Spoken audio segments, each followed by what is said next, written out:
Today we are going to talk about the elasticity of substitution. Elasticity of substitution is denoted by sigma. This is basically the sign of elasticity of substitution.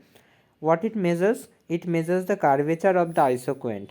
Curvature means what? Curvature means whether the isoquant is going to be steeper or flatter. Steeper isoquant means it will be like this. It has a greater slope. But if the isoquant is flatter means it doesn't has a greater slope. It is flatter like this. So this is basically steeper and this is flatter. So this steeper or flatter, whether an isoquant is steeper or flatter, this will be obtained by the value of sigma or value of the elasticity of substitution. Now what is the value of sigma? What is the value of elasticity of substitution? At first we have to understand what are the factors that we are taking. Here we are taking two factors of production. One is x1 and another one is x2. So if there are two factors of production x1 and x2, then what will be the factor input ratio? The factor input, these are basically inputs for the production. x1 and x2 are the inputs for the production. So the factor input ratio will be like x2 divided by x1. This will be the factor input ratio. Now if I tell you about the change of the factor input ratio, now measure change can be denoted by del. Del is the sign for measure change. So if I write in case of measure change, what will be the measure change or how can be the measure change denoted? Measure change can be denoted by del. So if I say you what is the change of the factor input ratio, and if I want to denote the change of the factor input ratio, then I have to write del x2 by x1. Okay.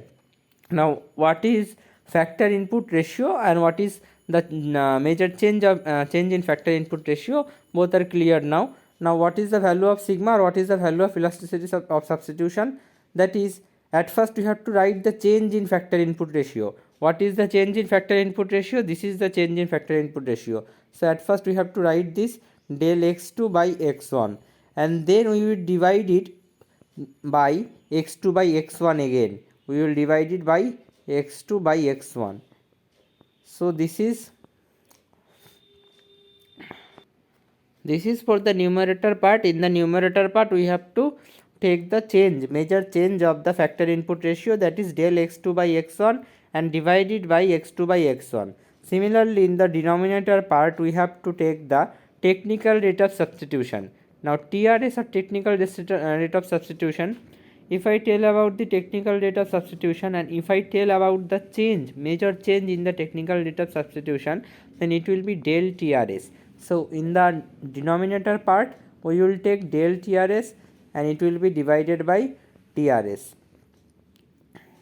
So this is the formula of sigma, or this is the formula of elasticity of substitution.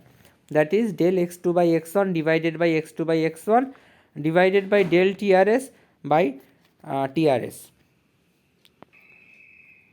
Now we know that TRS, in the earlier portion of the playlist or in the earlier video, basically I have derived TRS and what is the formula of TRS. Now what TRS tells to us? TRS tells towards the curvature of the isoquant. TRS tells us the slope of the isoquant, and basically elasticity of substitution tells us the curvature of the isoquant. Now TRS is nothing but slope of the isoquant, and our elasticity of substitution, that is denoted by sigma, it tells us the curvature of the isoquant.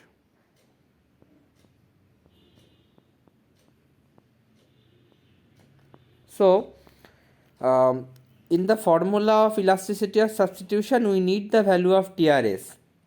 So what is the formula of elasticity of substitution or sigma? That is sigma x2 by x1 divided by x2 by x1. That is the value of elasticity of substitution, and it will be divided by del TRS by TRS. Now you can say that the denominator part is basically the slope of the isoquant and the numerator part is the Okay, and this entire is basically this sigma or elasticity of substitution. This entire is the curvature of the isoquant. Now, and this is basically the numerator part is basically the factor input ratio, change in the factor input ratio of the elasticity of change in the factor input ratio is denoted by del x2 by del x1 divided by del x2 divided by x2 by x1. Now, if for the change in TRS, what is TRS? TRS is basically the slope of the isoquant. So if for a slight change or for a very little change in the TRS or technical rate of substitution, that means slope of the isoquant. TRS is equivalent to slope of the isoquant. So if for the change in the isoquant or for change in the slope of the isoquant or for change in the TRS, for a very slight change in the TRS, if there is a very major change in the factor input ratio, that means the numerator part of the formula. What am I trying to say here? I am saying it again. If for a small change in technical rate of substitution or for a small change in the slope of the isoquant, the factor input ratio changes in a very large proportion. That means suppose for 1 unit change in TRS, suppose the factor input ratio has changed for 70 units. This type of large change in the factor input ratio due to small change in the technical rate of substitution or slope of the isoquant. What kind of isoquant we will get in this type of cases? For a very small change in the slope which will lead to a very big change in the factor input ratio. In this type of cases we are getting isoquant which is flat.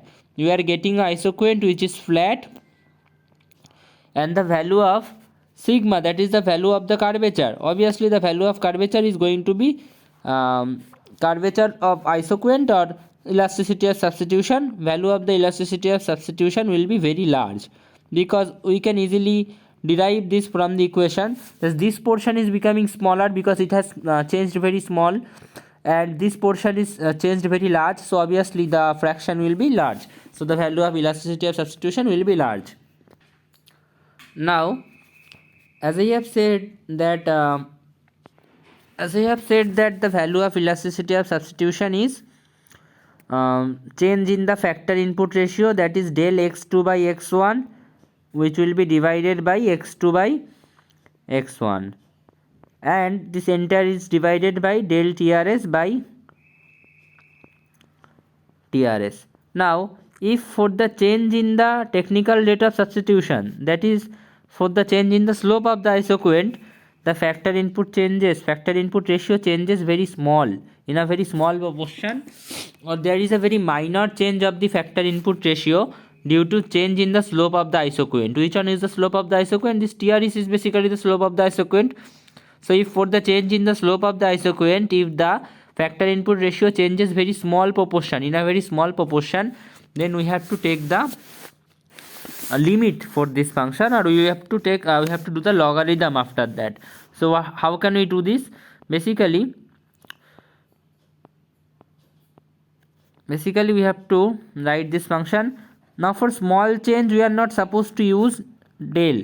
For the small, this is denoted for major change. For small change, what we have to denote? For small change we have to denote it by d. D will denote small change or minor change.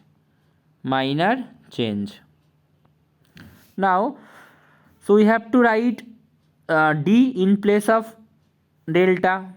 So we will write d x2 by x1 divided by x2 by x1.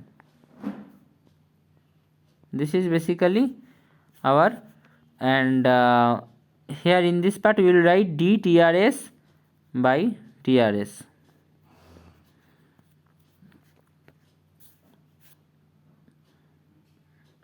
Now we will take the logarithm in both the sides. Now when we will take the logarithm of both the sides, we will just write d log x2 by x1 divided by x2 by x1 will not be there. D log x2 by x1, and in the denominator part we will write d log TRS.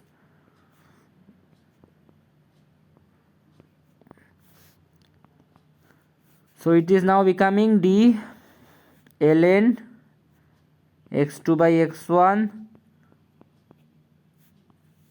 This is actually we are taking the limit of the logarithm, so that's why we are using ln here, and in the denominator part it will become d ln trs. So this is the elasticity of substitution, and this is the formula. What is the formula for the measured change? For the measured change, elasticity of substitution will be equal to sigma del x2 by x1 divided by x2 by x1. This is for measured change, divided by del trs by trs. This is for the measured change. For the minor change, what will be the value of sigma? This is for measured change. Okay, measured change. Measured change in what? Small change in technical data of substitution leading to a major change in factor input ratio. That is denoted by measured change. And for a minor change, what will be the formula of elasticity of substitution? We have derived that for the minor change, the formula is d ln x2 by x1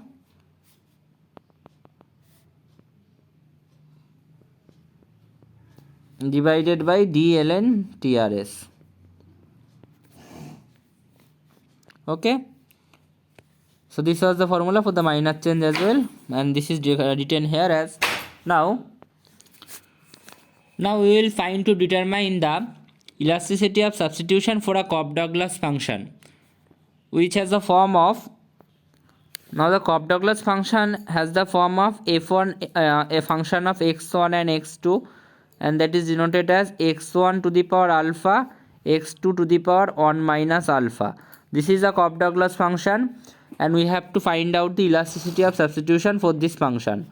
Now for the elasticity of substitution of this function, we know that the TRS is required, because without finding the TRS you won't be able to find out the denominator part of the formula of elasticity of substitution. So obviously we require the TRS at first. So at first we have to form the TRS from this Cobb-Douglas production function.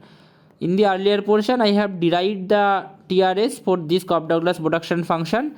I will link, or I will give the video of the link. I will give the link of the video in the description. Now what will be the value of TRS? In the earlier video you have determined the value of TRS is minus alpha by 1 minus alpha into x2 by x1. Watch the earlier video of how to derive the TRS of a Cobb-Douglas function or of a production function. Then you will get to know how it is actually derived. Now if we take the log of both the sides, or if we take the limit, at first we are taking limit with respect to the log, then actually we are taking the log of the both the sides, then it become ln TRS is equal to.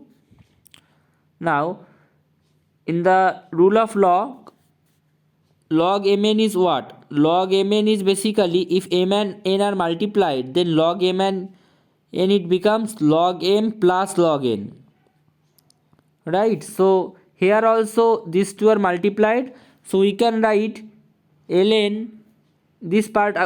This has a positive sign, so we will write it at first ln x2 by x1 and plus this portion, but plus and minus will cut as minus, so minus alpha into 1 minus alpha. This is the function now, and it will also has a ln. Okay, now this portion is basically constant portion, and constant portion, if we do the logarithm of the constant portion, it will become 0. So this portion will become 0, this entire portion will become 0, because it is the constant portion, and constant portion of logarithm is 0. So it is now becoming ln TRS on the left hand side, and on the right hand side we have ln x2 by x1. X1. Now if we divide this ln TRS on the left hand side, or on the right hand side, what will we get? We will get 1 on the left hand side. Watch it again. If we divide this part from this on this side, then we are getting 1 in the left hand side. 1 will remain on the left hand side. And on the right hand side, what will we get? We will get ln x2 by x1 divided by ln TRS. So ln x2 by x1 divided by ln TRS. Okay. Now we know from the earlier portion of the Cobb-Douglas function or from the earlier portion of the elasticity of substitution. What was the formula of elasticity of substitution? The formula for elasticity of substitution was this: dln x2 by x1 by dln TRS, right? So here we have obtained that same thing, dln x2 by x1 divided by dln TRS. Here d is not required, but I have to take the d. Sorry, I have missed the d in the calculation. So while we are writing this, we have to take the d because we are doing the differentiation. That's why we are getting 0 actually. So we have to write d in both the parts. That's why, because we are doing the differentiation, and logarithm of differentiation with respect to the constant, when it is the constant part, then it will become 0. So it was supposed to be d ln, and it was also supposed to be d. Now, so it is d ln TRS. Now this is nothing but the value of sigma, right? Because this part is sigma, or this part is basically the elasticity of substitution. Look at this part is the elasticity of substitution or value of sigma. So we can write sigma in place of this. So sigma is equal to 1. So value of elasticity of substitution is 1 for a Cobb-Douglas function. So a Cobb-Douglas function will always have the value of elasticity of substitution as 1.